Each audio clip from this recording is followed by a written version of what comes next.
Recording in progress.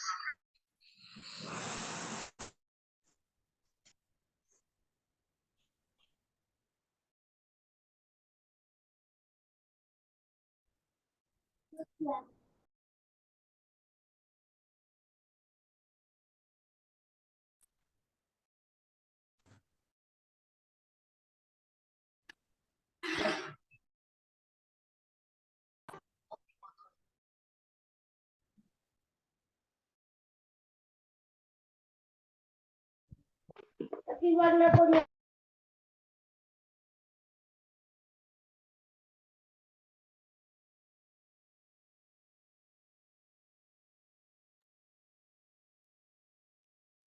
Assalamualaikum warahmatullahi wabarakatuh.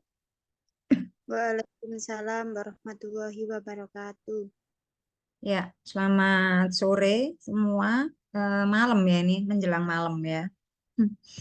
Apa? Oke, baik. Sambil menunggu yang lain join,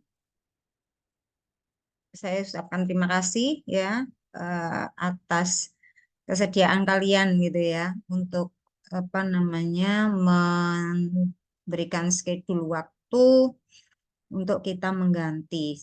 Jadi hari ini berarti tatap muka ke-13 gitu ya. Nah, tatap muka ke-13. Jadi hari ini kita akan nanti membahas tentang kalau kemarin manajemen pemasaran sudah, manajemen keuangan internasional juga sudah kan ya? Halo? Halo? Yang kemarin? Ya. Oke, nah sekarang tatap muka ke-13 itu manajemen sumber daya manusia internasional atau kita biasanya juga menyebut ini dengan SDM global gitu ya, manajemen SDM global. Oke. Nah, saya akan langsung share screen. Diusahakan kalau bisa on cam ya.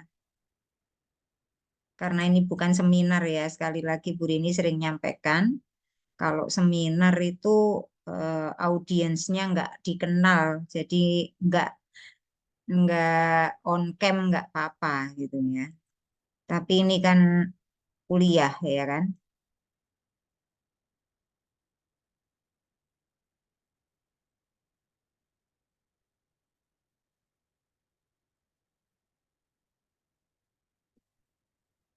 Oke.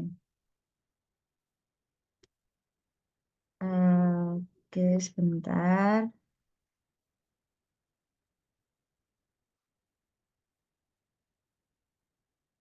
Apakah sudah terlihat slide-nya?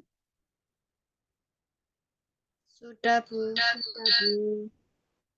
Oke.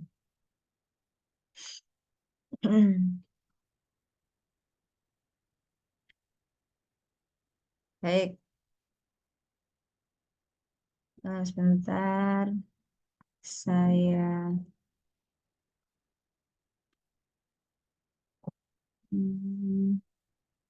mouse saya juga agak trouble ini rupanya.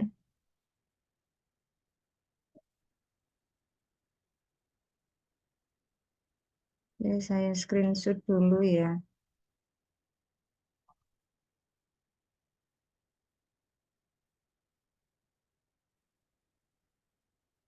Hmm.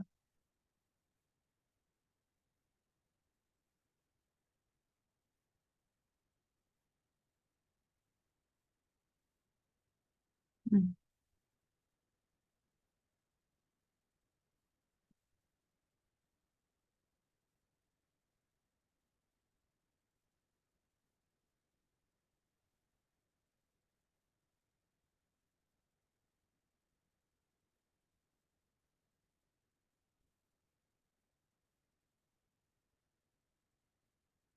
Oke, baik.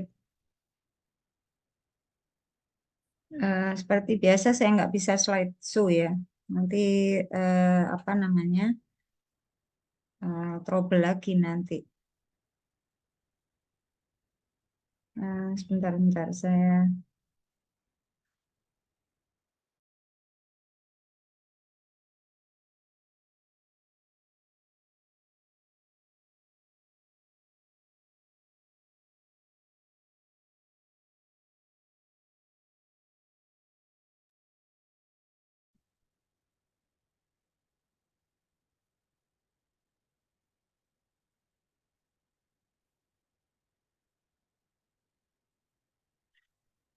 Ya, manajemen SDM global. Baik. Nah, eh, ya, jadi kalau berbicara tentang SDM global, ya, manajemen SDM global, nah ini erat hubungannya dengan fungsi-fungsi dari manajemen sumber daya manusia, gitu ya, manajemen sumber daya manusia. Sebentar ini mus saya trouble ini agak terganggu. Ya, baik. Ya, jadi secara umum gitu ya, Dowling dalam Dassler tahun 2008 itu membatasi ya ruang lingkup manajemen SDM global itu meliputi fungsi-fungsi MSDM, tipe pekerja gitu ya, dan negara-negara yang terlibat.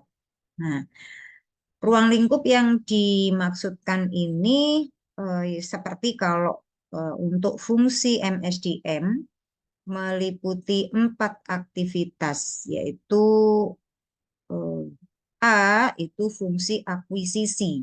Nah, jadi fungsi akuisisi meliputi perencanaan, penarikan, dan juga sosialisasi. Kemudian fungsi pengembangan itu meliputi pelatihan, pengembangan, dan pembinaan. Kemudian berikutnya ada fungsi pemeliharaan yang di sini terdiri dari kesehatan dan keselamatan kerja serta hubungan kerja gitu ya. Hubungan kerja itu ada antara karyawan dengan perusahaan atau manajemen gitu ya. Ada antara karyawan dari perusahaan yang satu dengan karyawan dari perusahaan yang lain. Nah, berikutnya adalah fungsi motivasi. Nah, fungsi motivasi itu meliputi evaluasi, kemudian penghargaan, kompensasi, dan juga disiplin. Ya, jadi ini yang terkait dengan sumber daya manusia atau pekerja, gitu ya, pekerja. Sebentar, saya izin minum ya, nggak tahu kok agak.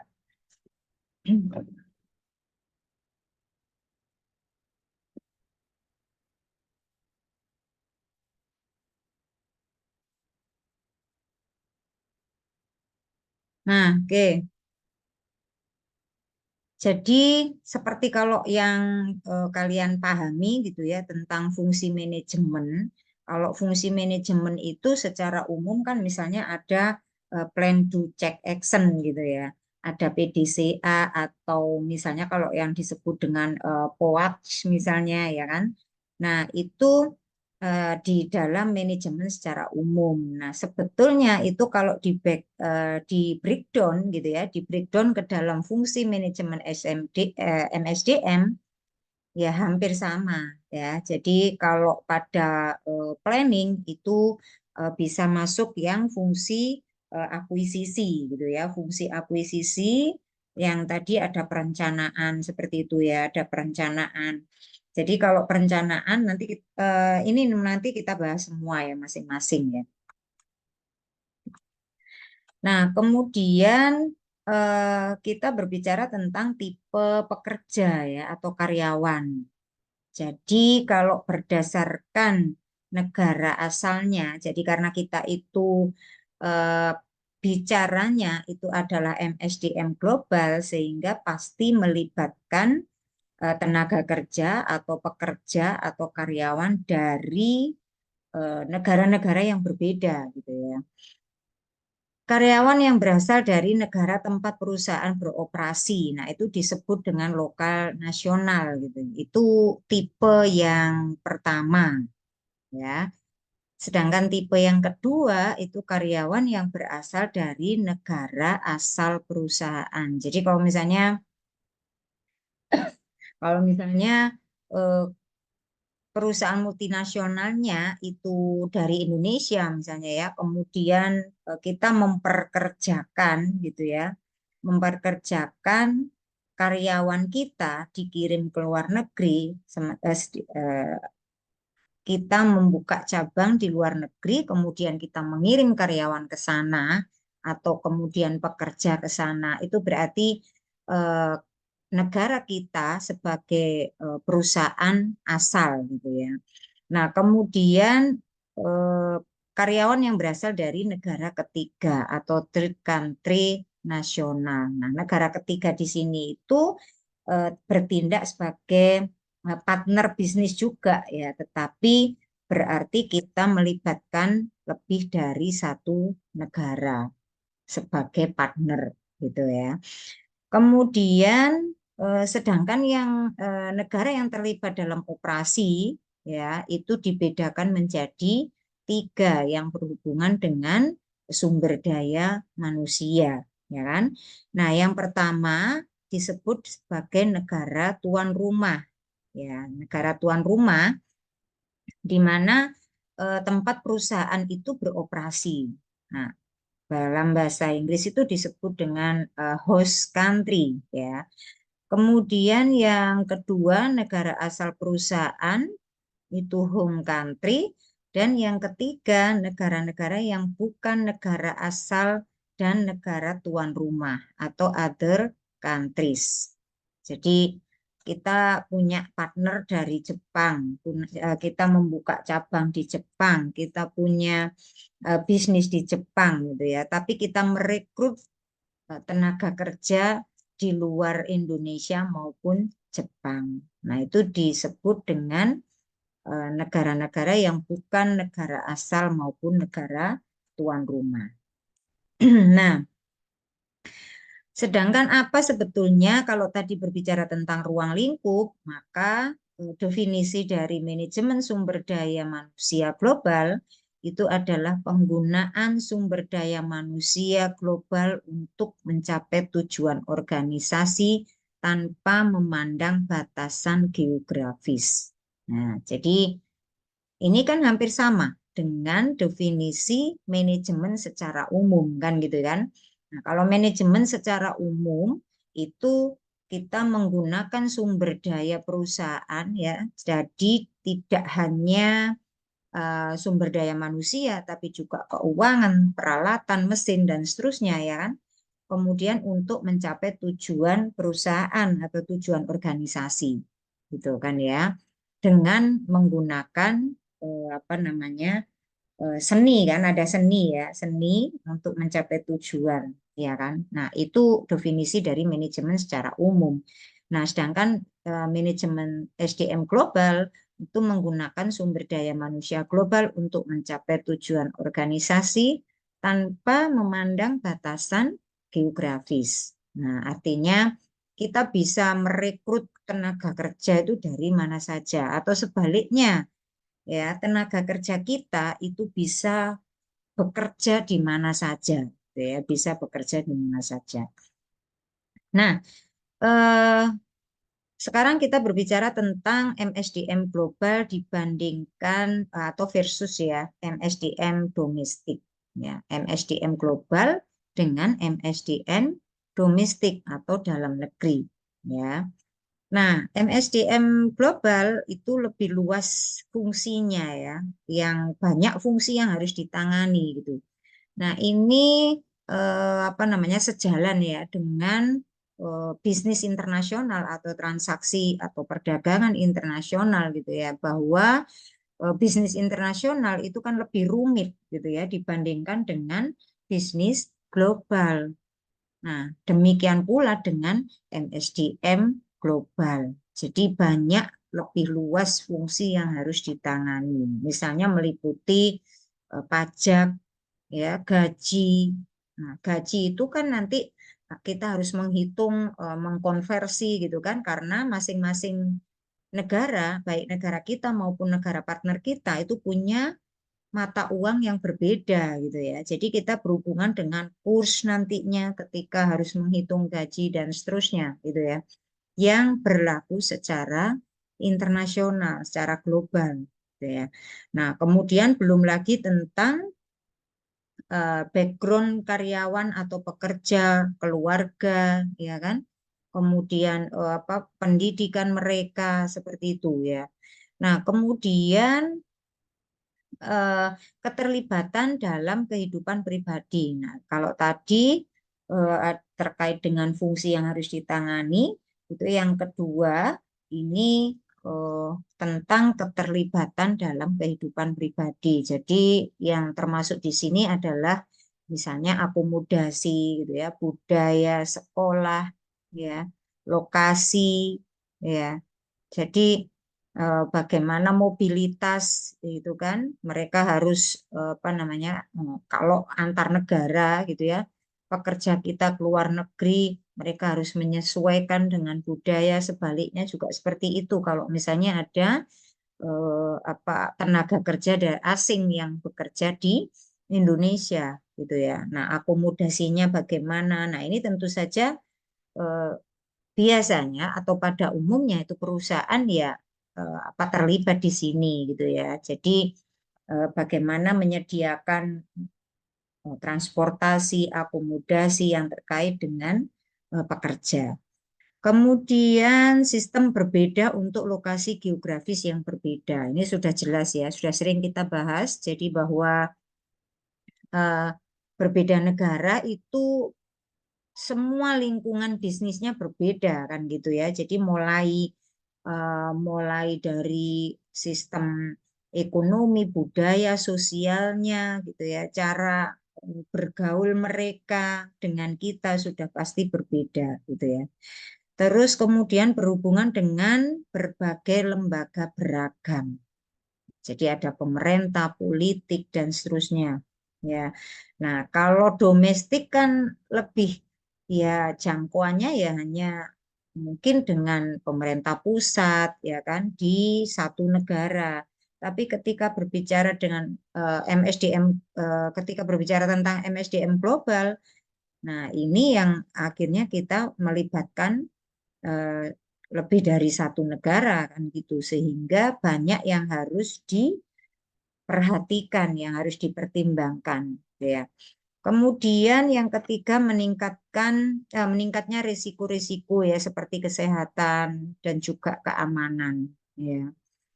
Nah, jadi misalnya kemudian bahwa ya seperti kemarin kasus pandemi COVID itu kan asalnya itu kan bukan dari dalam negeri kan gitu ya, dari luar negeri. Nah, seperti itu sih. Jadi risiko-risiko kesehatan itu bisa terbawa bersama dengan mobilitas para pekerja gitu ya. Apalagi notabene yang pekerja-pekerja misalnya eh, ya nun sewu, yang misalnya pekerja pabrik, pekerja kasar ya, ini relatif ya dari sisi apa namanya, background ekonomi, dari sisi pendidikan bisa jadi mereka berada di menengah ke bawah gitu ya, sehingga awareness awareness itu kepedulian gitu ya, kepedulian terhadap risiko-risiko ini itu ya relatif kurang memperhatikan gitu kan ya, kurang diperhatikan. Baik, berikutnya, nah, tentang Global Human Resources ya Management. Jadi HRM atau salah ya, kalau singkatan kita, kalau singkatannya kepanjangannya bahasa Inggris, membacanya juga harus singkatannya bahasa Inggris gitu ya.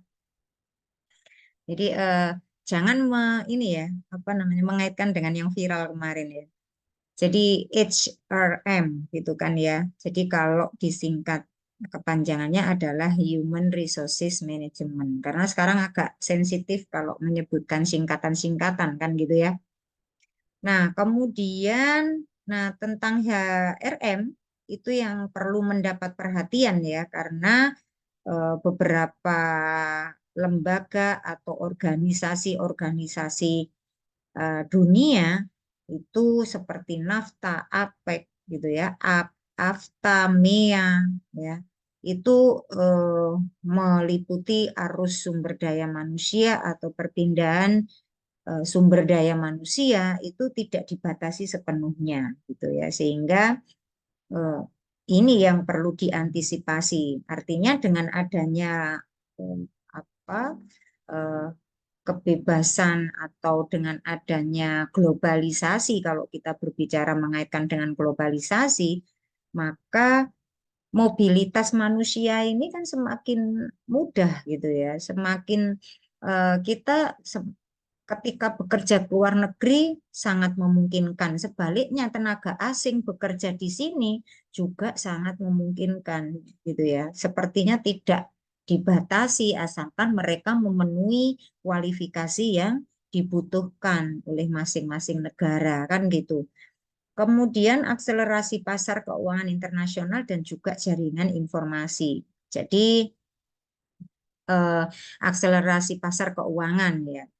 Keter, keterkaitan gitu ya, keterkaitan antar pasar keuangan internasional dan jaringan informasi itu luar biasa untuk saat ini ya, sehingga hampir bahkan bisa dikatakan terintegrasi kan gitu ya dengan perkembangan teknologi yang luar biasa saat ini gitu ya, mulai dari eh, apa 4.0 society, kemudian 5.0 society, dan yang sekarang ada malah AI gitu kan ya, IoT, macam-macam ya. AI kan artificial intelligence sekarang apa sih yang nggak bisa gitu ya.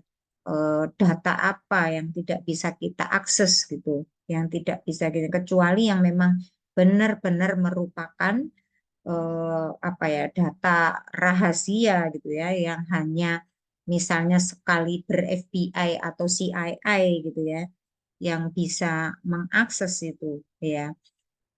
Nah, terus kemudian kurang penanganan yang memadai dalam hal perencanaan dan pengembangan operasi internasional. Jadi ini ya karena semakin rumit, jangkauannya semakin luas sehingga penanganannya juga semakin kompleks kan gitu ya. Masalahnya juga semakin kompleks. Oke, Arindi Listasari dan Meileni Putri, izin off cam ini sudah saya baca ya. Kalau misalnya sudah apa namanya, sudah tidak dalam perjalanan bisa diusahakan on cam ya. Oke, ya ini saya cek sudah banyak yang on cam ya. Terima kasih. Karena kalau nggak on cam nanti nggak tahu. Karena nanti kalau ketiduran ya. Karena malam ini jamnya sudah jam malam kan ya. Nah, baik. Kita lanjut MSDM global kenapa perlu mendapat perhatian gitu kan ya. Yang terakhir misalnya adalah tentang mobilitas tenaga kerja. Nah, ini. Jadi perpindahan ya, perpindahan orang dari satu negara ke negara lain atau suatu daerah ya ke daerah lain ya. Nah, daerah asal itu disebut dengan rural ke daerah lain ya, urban untuk memperoleh pekerjaan. Nah, jadi eh, mobilitas ya, perpindahan orang atau manusia dalam hal ini adalah untuk tujuan bekerja, gitu kan ya. Nah, kenapa ini terjadi mobilitas tenaga kerja gitu ya? Kenapa ini harus mendapat perhatian? Karena dari sisi ekonomi, mereka ingin mendapat kehidupan yang lebih baik, ya, dengan pekerjaan dan bayaran atau gaji yang juga lebih baik. Tentu saja untuk memenuhi kebutuhan tenaga kerja tersebut, kan gitu ya. Nah, di negara tuan rumah dan dapat meningkatkan pertumbuhan ekonomi di negara tersebut. Nah, jadi Itu jadi memang ya ada plus dan minusnya ya dengan adanya mobilitas tenaga kerja. Jadi eh, bagi negara, bagi pekerja yang bersangkutan, bagi perusahaan kan gitu. Kemudian di bidang politik disebabkan adanya perselisihan di negara asal pekerja. Jadi sehingga mereka harus mencari pekerjaan ke negara yang lain kan gitu ya. Karena ada perang di negaranya atau kondisi politik yang tidak stabil sehingga keamanan ya kriminalitas tinggi. Nah, itu bisa mendorong pekerja untuk mencari peluang bekerja di luar negeri atau di negara lain. Nah, manajemen SDM dalam konteks global itu lebih banyak membahas adanya repositioning dan perubahan peran SDM. Jadi bahwa dalam hal ini SDM itu tidak hanya sebagai aset intelektual ya, human capital, tapi juga perlu terlibat langsung dalam proses perencanaan strategis dalam menghadapi kondisi lingkungan bisnis yang semakin kompetitif. Nah, ini adalah saya kemarin sudah menyebutkan ya, jadi paradigma baru kan gitu ya. Ada paradigma baru yang terkait dengan sumber daya manusia, dalam hal ini adalah pekerja. Jadi bahwa pekerja itu tidak hanya aset ya yang bagi perusahaan, ya, tidak hanya aset intelektual. Aset intelektual itu berarti bahwa tenaga kerja merupakan kekayaan ya bagi perusahaan dalam hal kompetensinya, skillnya, keahliannya, kan gitu ya. Nah, sedangkan human capital itu memandang bahwa sumber daya manusia atau pekerja itu sebagai modal bagi perusahaan, ya kan? Itu namanya human capital. Nah, itu paradigma yang lama. Jadi eh, pekerja itu ya pokoknya harus produktif gitu kan, dituntut untuk selalu produktif. Nah, era sekarang paradigma baru bahwa mereka itu tidak hanya sebagai aset intelektual dan human capital, tapi juga harus diorangkan gitu ya. Diorangkan itu bagaimana caranya? Salah satunya adalah dengan melibatkan mereka secara langsung dalam proses perencanaan strategis. Lubuh kan hanya staf misalnya, kan hanya karyawan bawahan. Misalnya hanya karyawan bagian produksi dan seterusnya. Kenapa harus dilibatkan dalam proses perencanaan strategis? Apa mungkin gitu ya? Sangat mungkin ya, sangat mungkin. Jadi bahwa di dalam perusahaan itu kan ada yang namanya serikat pekerja gitu ya. Nah, jadi era sekarang perusahaan-perusahaan besar yang sudah settle, yang sudah apalagi multinasional ya, kalau kita berbicara tentang SDM global, kita pasti asumsi kita adalah perusahaan multinasional sebagai pelaku dari bisnis internasional kan gitu ya. Nah, sehingga mereka sangat memungkinkan untuk dilibatkan ya. Nah, melalui kalaupun tidak secara langsung itu bisa melalui serikat pekerja. Jadi di setiap perusahaan itu pasti ada yang namanya serikat pekerja, di mana di situ ya, di situ eh, merupakan wadah gitu ya, merupakan wadah. Serikat pekerja itu merupakan wadah bagi karyawan untuk apa? Menyampaikan aspirasi, menyampaikan pandangan mereka, pendapat mereka gitu ya. Itu yang tidak langsung. Nah, kalau langsung bisa jadi mereka misalnya diberikan pooling, diberikan kuesioner ya, pada satu periode tertentu mereka diminta untuk misalnya mengisi perusahaan harus mengadakan survei misalnya kepuasan karyawan gitu ya. Nah, jadi mereka itu bisa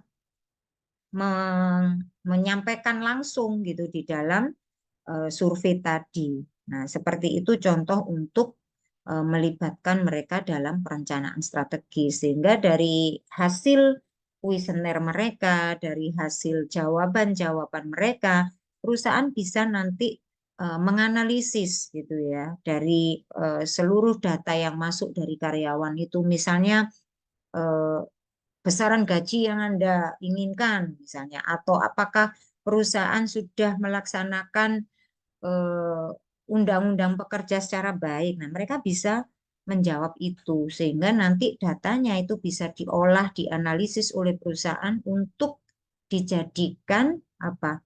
Dasar dalam menentukan rencana strategis, dalam menentukan keputusan, mengambil keputusan gitu ya yang terkait dengan SDM. Nah, oke, apa yang namanya repositioning ya? Jadi kalau positioning itu adalah memposisikan gitu ya SDM, tapi kalau repositioning berarti memposisikan kembali kan gitu ya. Re itu berarti ada semacam ya perubahan dan seterusnya dengan tujuan pasti untuk yang baik, tujuan baik gitu ya. Nah, itu repositioning dalam hal ini. Jadi kalau dilihat dari bagan ini ya, jadi perubahan lingkungan ya di dalam perusahaan baik dalam satu negara itu sangat mempengaruhi atau diperlukan untuk merubah peran SDM. Ya, jadi ini yang kemudian menjadi dasar repositioning. Nah, dalam hal ini misalnya perilaku ya, perilaku karyawan, kompetensi mereka, yaitu harus digali sedemikian rupa untuk kemudian kalau misalnya ada yang tidak sesuai ya kemudian apa namanya disesuaikan kembali. Jadi right man in the right place itu benar-benar harus dijalankan gitu ya kalau perusahaan mau mempunyai karyawan yang produktif, yang berkinerja baik, maka penempatan karyawan itu juga menjadi poin yang sangat penting gitu ya.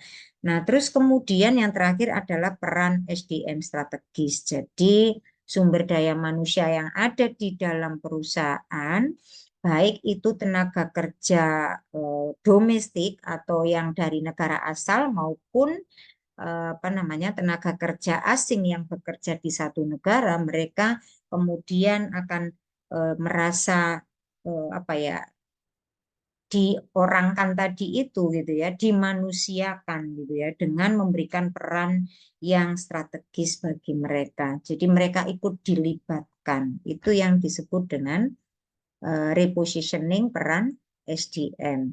Nah, kemudian bagaimana sih gambarannya gitu ya, perubahan lingkungan, implikasinya terhadap kebutuhan SDM organisasi. Nah, jadi yang pertama berangkat dari perubahan lingkungan bisnis. Nah, kita sudah bahas ya di awal-awal ya, lingkungan bisnis itu pasti meliputi aspek ekonomi, politik, teknologi, industri ya.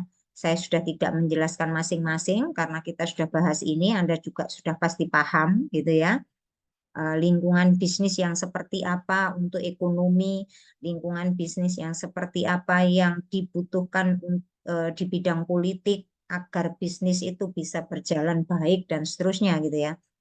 Nah, perubahan sehingga kalau ada perubahan lingkungan bisnis, maka ini akan juga mengakibatkan atau ini yang mendorong adanya perubahan kebutuhan organisasi, kan gitu ya. Karena organisasi itu kan harus selalu up to date gitu ya, mengikuti perubahan lingkungan bisnis, baik itu kalau yang dibahas di sini itu SDM global ya berarti lingkungan bisnis secara global ya baik dari partner bisnis kita sendiri maupun perkembangan bisnis dunia secara umum. Nah, itu kalau perusahaan tidak up to date, tidak mengikuti perkembangan ya akan ketinggalan kan gitu ya. Nah, sehingga di sini karena apa namanya organisasi ada akhirnya itu kan harus juga mengalami perubahan kan gitu ya dalam misalnya menentukan strategi bisnis, ya kan? Jadi strategi bisnisnya ya harus juga disesuaikan, ya kan? Terus kemudian nanti ke implementasi strateginya. Nah, pasti goalnya itu adalah agar tujuan perusahaan ini tercapai kan gitu di situ. Nah, dari sisi SDM ya kan, karena adanya perubahan kebutuhan organisasi, maka kebutuhan SDM juga menyesuaikan kan gitu ya. Nah, contoh kalau misalnya di bidang ekonomi, perubahan lingkungan bisnis yang luar biasa, ini demografi mereka bagaimana gitu ya, sehingga kebutuhan SDM juga harus disesuaikan dengan itu, kan gitu ya. Nah, kemudian ini ada hubungan timbal balik ya antara kebutuhan perubahan kebutuhan organisasi dengan kebutuhan SDM, kan gitu. Terus apa namanya? eh, dengan adanya kebutuhan SDM yang sudah disesuaikan, maka bisa mengimplementasikan fungsi-fungsi manajemen sumber daya manusia tadi yang sudah kita bahas di depan ya. Jadi ada fungsi akuisisi, fungsi macam-macam tadi ya. Maka itu kalau bisa berjalan dengan baik ya, tentu saja strategi SDM ini juga harus ya kan bisa dirumuskan ya dengan baik gitu ya. Nah, setelah itu tujuan akan tercapai gitu ya. Nah, itu gambarannya tentang apa namanya dampak dari perubahan lingkungan bisnis terhadap implementasi manajemen sumber daya manusia. Nah, masalah utama yang dianggap ya isu bisnis yang berkaitan dengan SDM ini menurut Schuler dalam Anthony tahun 2002 itu meliputi yang pertama itu mengelola SDM untuk menciptakan kemampuan atau kompetensi. Nah, jadi bagaimana supaya apa namanya mereka atau SDM kita itu terpenuhi kualifikasinya ya sehingga secara kompetensi mereka mampu kan gitu ya. Terus kemudian yang kedua mengelola diversitas tenaga kerja untuk meraih keunggulan kompetitif. Nah, jadi tenaga kerja apalagi global gitu ya pasti eh, diversitasnya itu tinggi gitu ya. Diversitas itu adalah background macam-macam gitu ya. Mereka itu berbeda gitu ya. Jadi keberagaman tenaga kerja ini sangat tinggi karena berbeda negara, berbeda budaya dan seterusnya. Nah, bagaimana ini perbedaan ini kemudian bisa dikelola sedemikian rupa sehingga justru menjadi poin positif yang akhirnya nanti menjadi keunggulan kompetitif.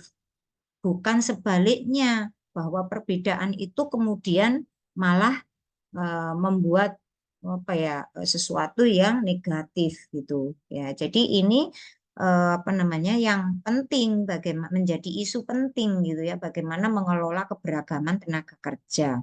Nah, kemudian yang ketiga, mengelola SDM untuk memperoleh keunggulan kompetitif. Nah, kalau ini jelas ini apa namanya hampir sama dengan yang sebelumnya ya, diversitas, tetapi dalam hal ini lebih kepada mengelola SDM secara umum, bukan hanya berdasarkan diversitas mereka secara misalnya eh, apa ya keberagaman background mereka gitu ya. Terus kemudian bagaimana mengelola SDM untuk menghadapi globalisasi.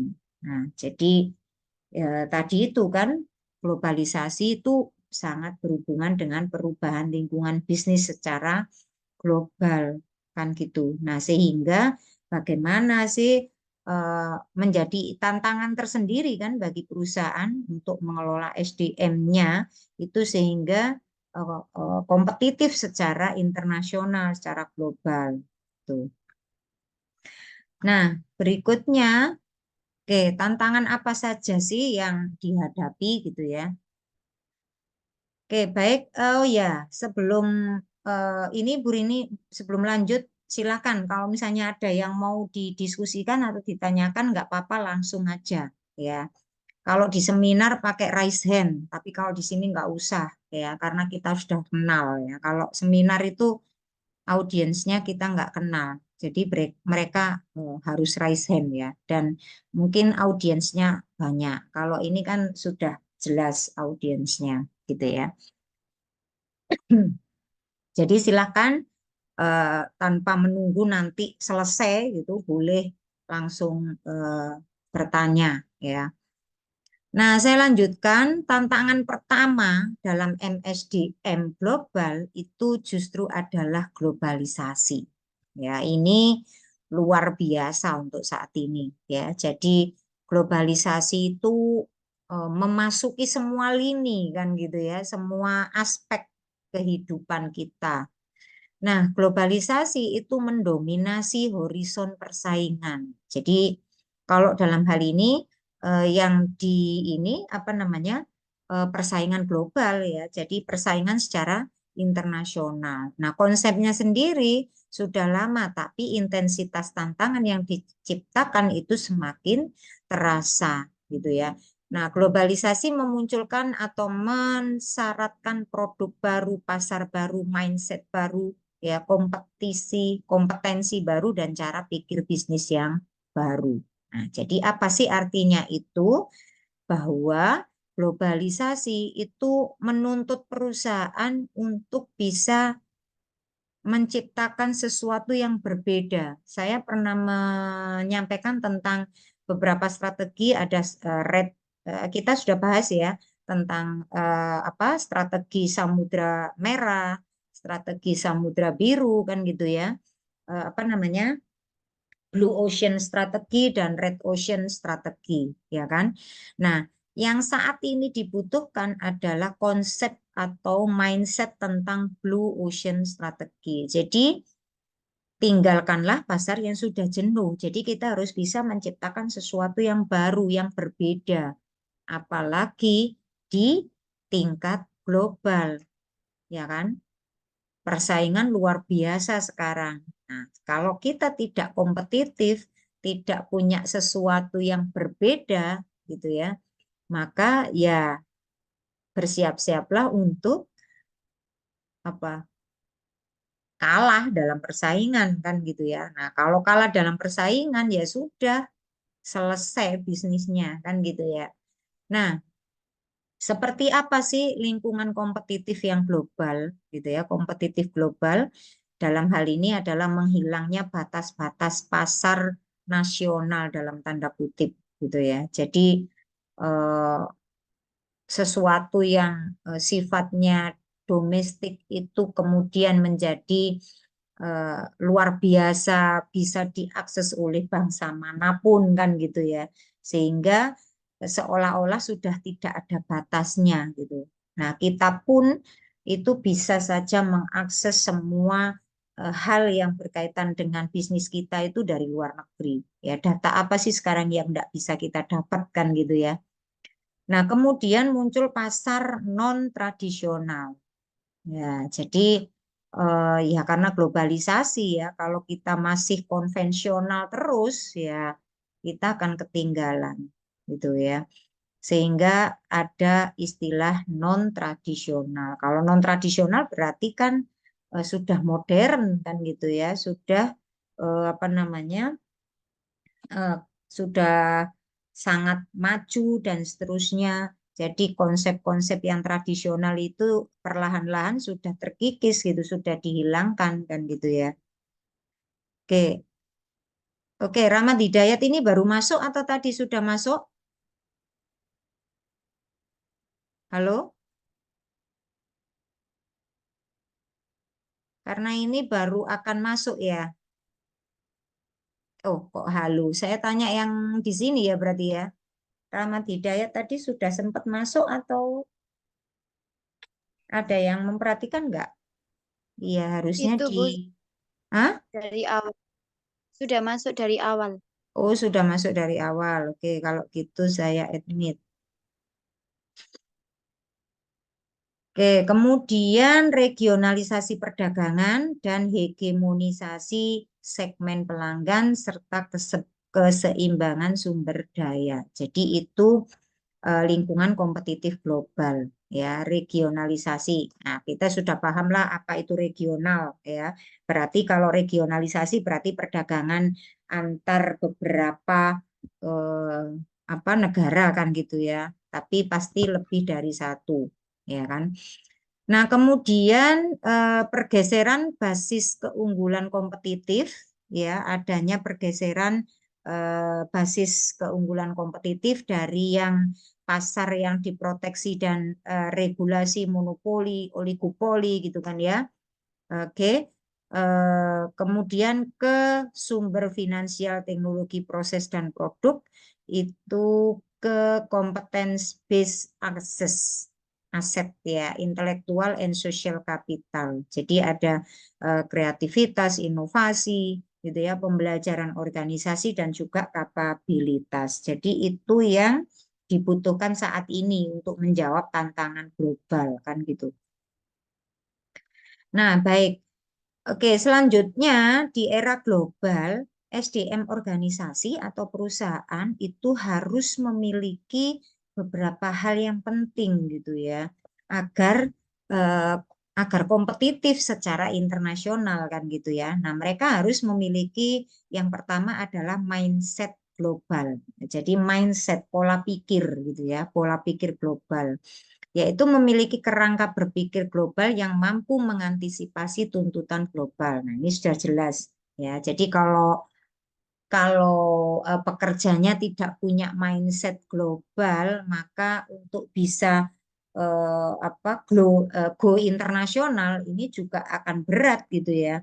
Bisa jadi mereka enggan dan seterusnya. Ya, bahkan mungkin reject kalau tidak punya mindset global. Nah, terus kemudian yang kedua mengenali dan mengembangkan bakat secara global. Jadi ya dengan cara apa ya harus tahu perkembangan saat ini yang dibutuhkan kompetensinya seperti apa sih gitu ya, permintaan pasar internasional terhadap sumber daya manusia itu yang penting. Nah, kemudian mengenali siapa yang dapat berfungsi secara efektif gitu kan dalam sebuah organisasi global ya.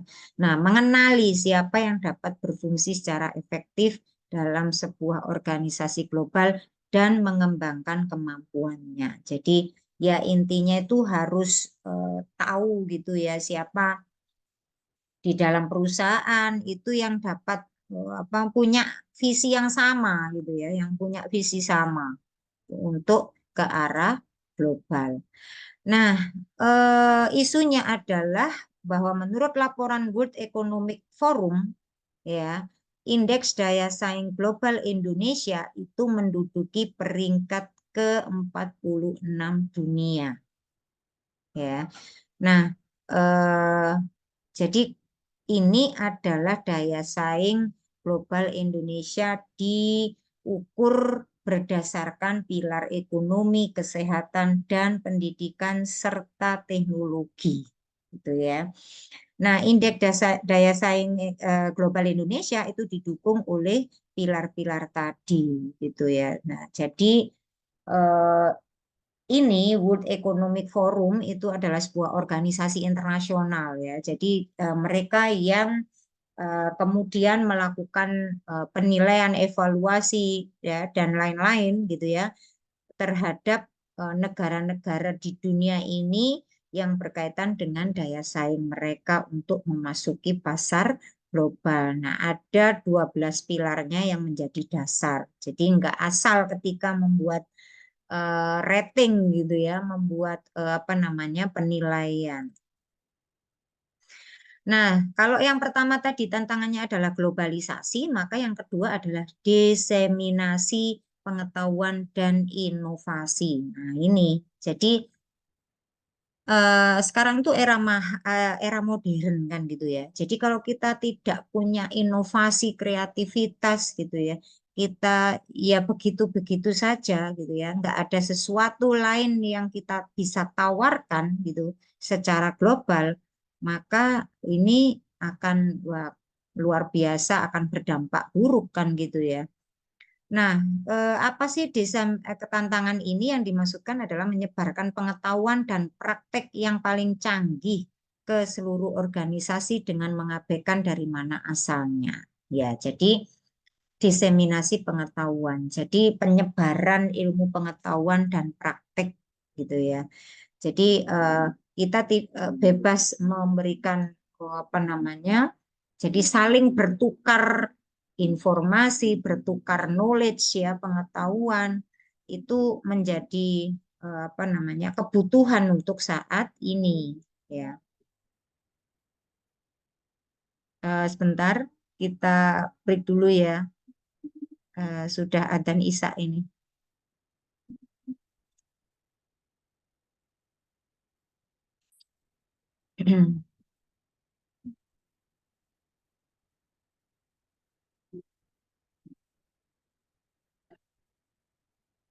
Ya, ada yang masih bekerja ya. Ya.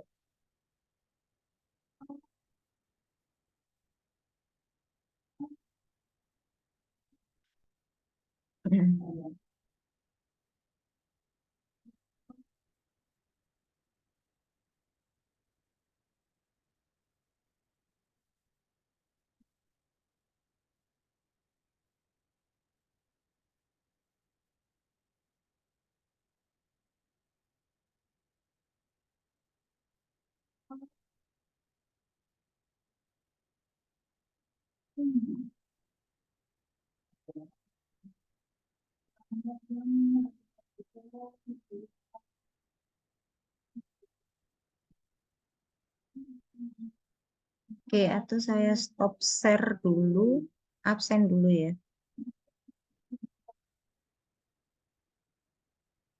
Atau nanti aja sekalian.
Oke, baik, saya lanjutkan. Masih beberapa ini slide-nya ya. Nah, eh, tantangan ketiga, ya, tantangan ketiga fokus pada kapabilitas atau kompetensi. Ya, jadi apa namanya dalam menghadapi lingkungan bisnis yang selalu berubah, gitu ya, semakin global dan syarat dengan perkembangan teknologi, maka penarikan pengembangan dan pemeliharaan kompetensi dan intelektual social capital menjadi sangat penting, gitu ya. Nah, akuisisi dan pengembangan kompetensi pendidikan, pelatihan daya tarik perusahaan, kualitas hidup gitu ya. Kemudian fokus pada kompetensi. Nah, jadi yang menjadi poin penting adalah PSDM ya, program sumber daya manusia dengan kapabilitas dan kompetensi yang unik dan spesifik. Nah, jadi eh, di situ tantangan yang penting tentang SDM itu adalah bagaimana eh, bisa fokus pada kapabilitas. Kapabilitas itu kemampuan ya, kemampuan yang yang kompetitif, yang unggul seperti itu ya, dan juga kompetensi. Nah, berikutnya tantangan keempat adalah perbedaan antar negara ya. Ini sudah kita bahas juga. Jadi dari sisi budaya, sistem ekonomi, hubungan politik ya, kemudian teknologi dan juga demografi. Kalau budaya sudah jelas, pasti antar negara itu berbeda gitu kan ya. Orang Indonesia dengan orang Jepang budayanya berbeda, dengan orang Cina juga, bahkan kalau misalnya orang Cina itu ada dimanapun, tapi kalau budaya kita dengan budaya dari negeri Cina ya juga sudah berbeda dan seterusnya. Kemudian sistem ekonomi juga seperti itu, ya pasti berbeda antar negara. Nah, yang demografi ini berbicara tentang misalnya apa namanya wilayah demografi, sorry, itu geografi. Kalau demografi itu tentang misalnya gender, ya pendidikan, ya terus kemudian apalagi demografi itu kena angka kematian, angka kelahiran seperti itu ya, tentang kependudukan lah kalau demografi ya. Terus kemudian tantangan kelima adalah revolusi kualitas. Nah, revolusi kualitas adalah komponen sukses berikut yang akan menjadi semakin penting, yaitu penyediaan produk dan pelayanan yang berkualitas. Jadi gerakan gugus kendali mutu itu contohnya ya akan menjadi competitive edge dalam industri. Ya, jadi gugus kendali mutu THM ya, kita biasa menyebut apa namanya THM atau gugus kendali mutu. Nah, standarisasi dan sertifikasi kualitas produk juga menandai terjadinya revolusi kualitas ya. Jadi kualitas itu ya memang harus terstandarisasi ya, apalagi kalau global gitu. Kita mau ekspor barang, kalau tidak memenuhi standar kualitas internasional ya tidak bisa diterima di luar kan gitu ya. Nah, kemudian quality is excellent. Jadi investasi pada pengembangan SDM ya. Quality is value. Ya, value itu nilai, fokus pada atribut penting yang diinginkan oleh customer. Ya, kualitas seperti apa gitu ya, yang diinginkan oleh konsumen. Kemudian quality in conformance to specification, yaitu pemenuhan standar universal. Dalam hal ini yang biasa digunakan adalah ISO ya untuk standar mutu internasional gitu ya, International Standard Organization. Standardization Organization. Kemudian quality is meeting and or exceeding customer expectation, yaitu evaluasi berdasar kepuasan customer dan responsif terhadap perubahan pasar. Jadi itu tantangan yang dihadapi oleh perusahaan saat ini di era global. Nah, berikutnya apa? Masih ada, yaitu tantangan keenam adalah penyebaran. Ya. Nah, yaitu kemudahan menempatkan keterampilan yang tepat di tempat yang dibutuhkan dengan mengabaikan lokasi geografis ya tadi itu ya.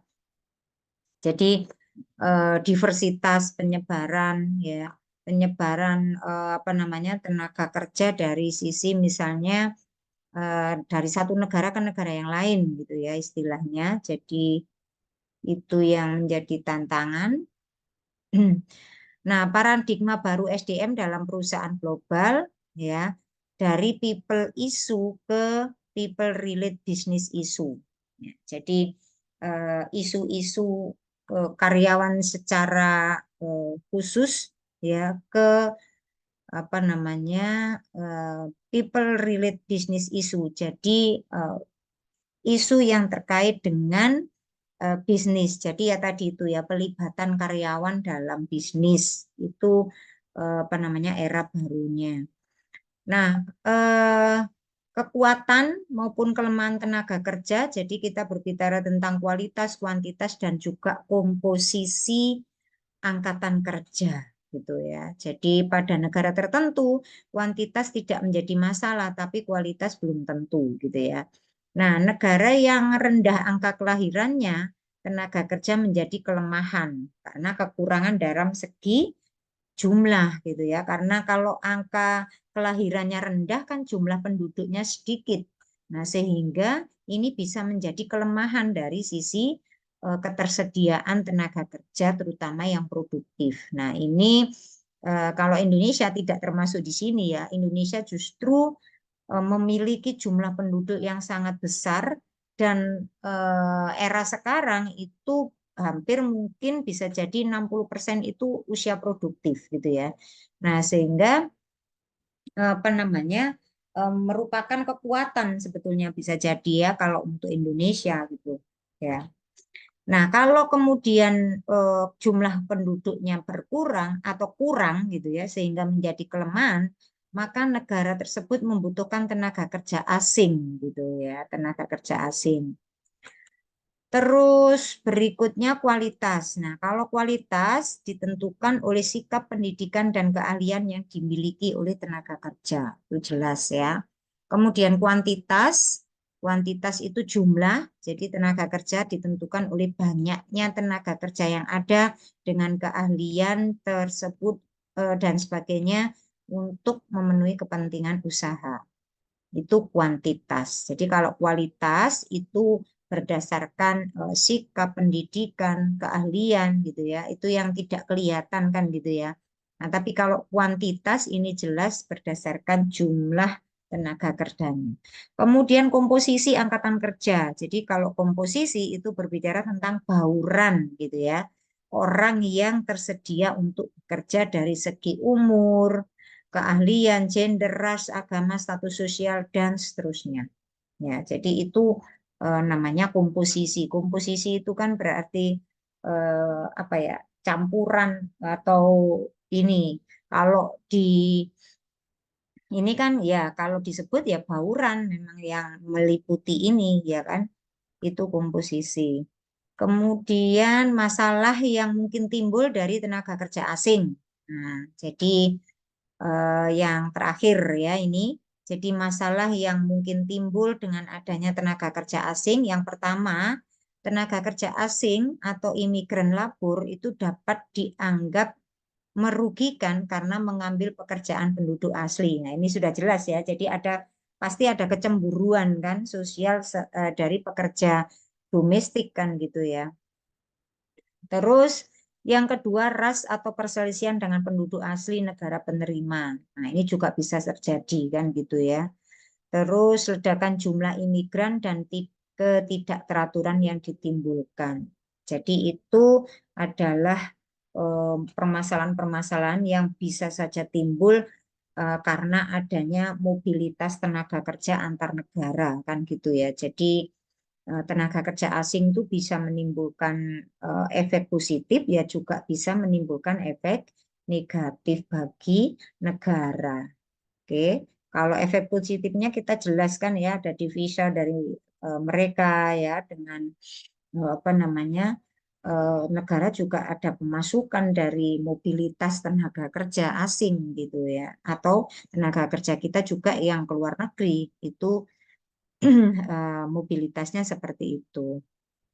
Nah, oke, baik. Ini sudah sampai di slide terakhir, jadi silakan jika ada yang ditanyakan atau perlu didiskusikan.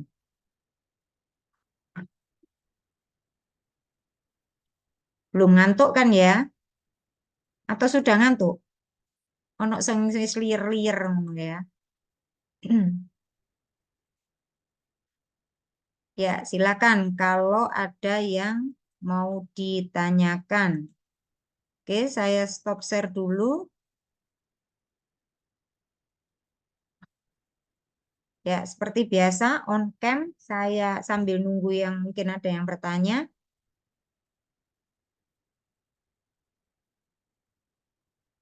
Irsatul Sabihisma, ya Sabihisma belum on cam.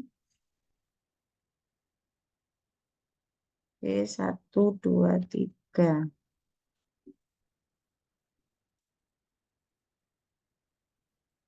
Oke, sebentar, jangan off cam dulu ya. Tadi kita di mana? Oh, di sini.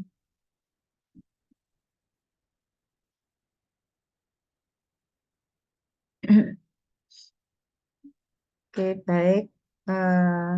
Oh, Nurwidia ini tadi yang izin kerja tadi Mas Ian ya.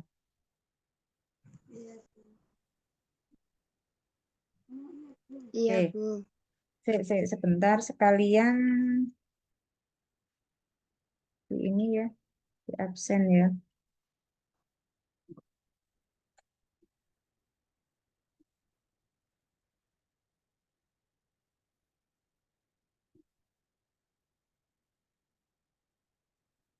Mm-mm.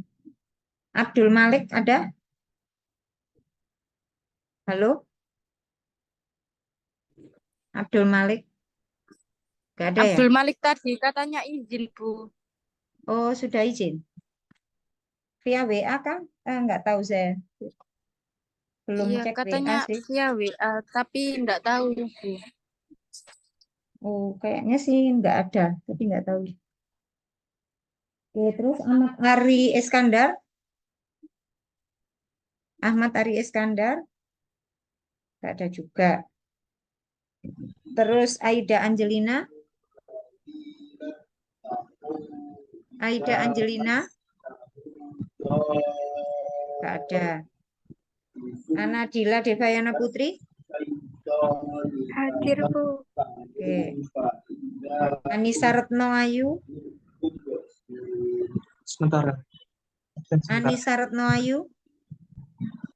Nggak ada. Arindi Lestari. Tadi ada Hadir, ya. Bu. Arindi. Hadir. Oke.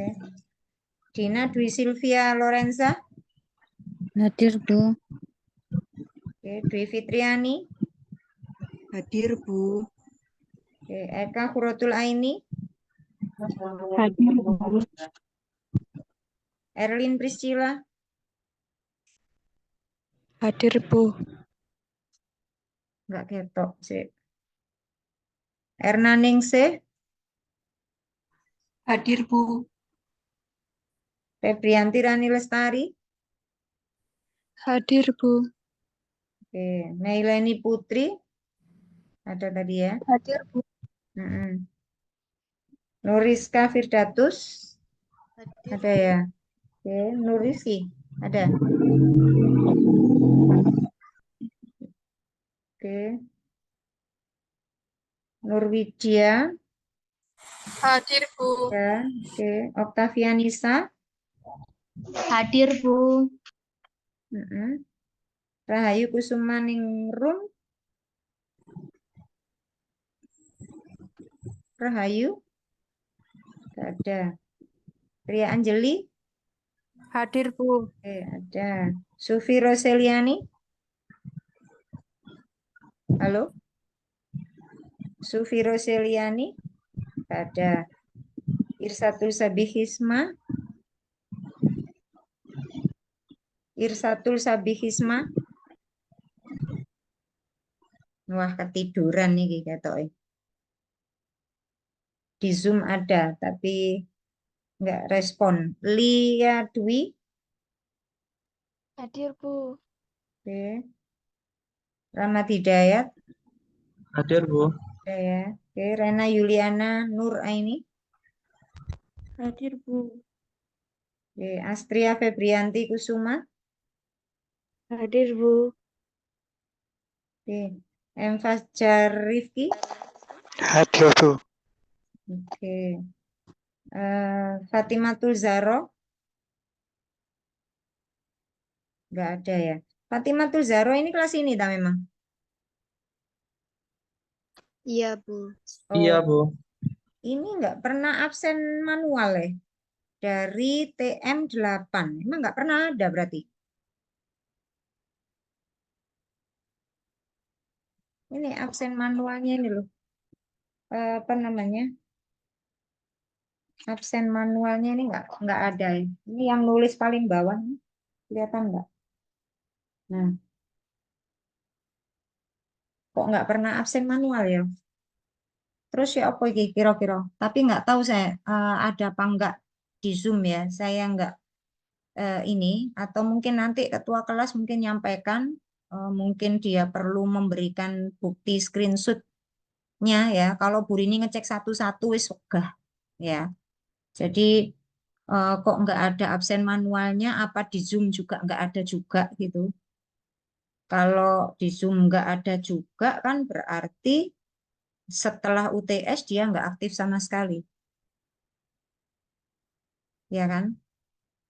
Kalau seperti ini kan agak susah eh, ngelulus no, ya, gitu, ya. Nanti disampaikan ke yang bersangkutan. Oke, Seperti itu ya.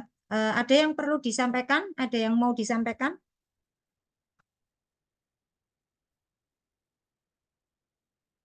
Tidak ada? Bingung Bu Rini gini. Diem, enggak ada ya. Tidak ada, Bu. Oke, baik. Oke, terima kasih perhatiannya. Ya, hari ini cukup. Kita ketemu lagi berarti, oh iya, sebentar. Ini kan pertemuan ke-13 ya, berarti Senin itu kan pertemuan terakhir ya kan? Nah, pertemuan terakhir itu apa namanya? Kalian ada tugas ini enggak? Apa namanya? Di e-learning itu yang tugas kelompok yang belum dipresentasikan karena materi sudah habis, jadi untuk pertemuan terakhir itu dialokasikan untuk presentasi tugas kelompok. Gitu ya. Itu sih diutamakan di pertemuan yang sesudah UTS. Kalau misalnya di pertemuan yang sesudah UTS itu tidak ada tugas kelompok, ya berarti yang dulu sempat sudah ada beberapa kelompok yang presentasi, nah yang belum bisa dilanjutkan di hari Senin, ya pertemuan terakhir, gitu ya. Oke, baik. Karena ini penting ya kalau tugas presentasi ya. Nanti upayakan semua ready ya. Oke, itu saja. Terima kasih perhatiannya. Selamat malam, selamat istirahat. Assalamualaikum warahmatullahi wabarakatuh. Waalaikumsalam Waalaikumsalam warahmatullahi warahmatullahi wabarakatuh. wabarakatuh. Terima kasih.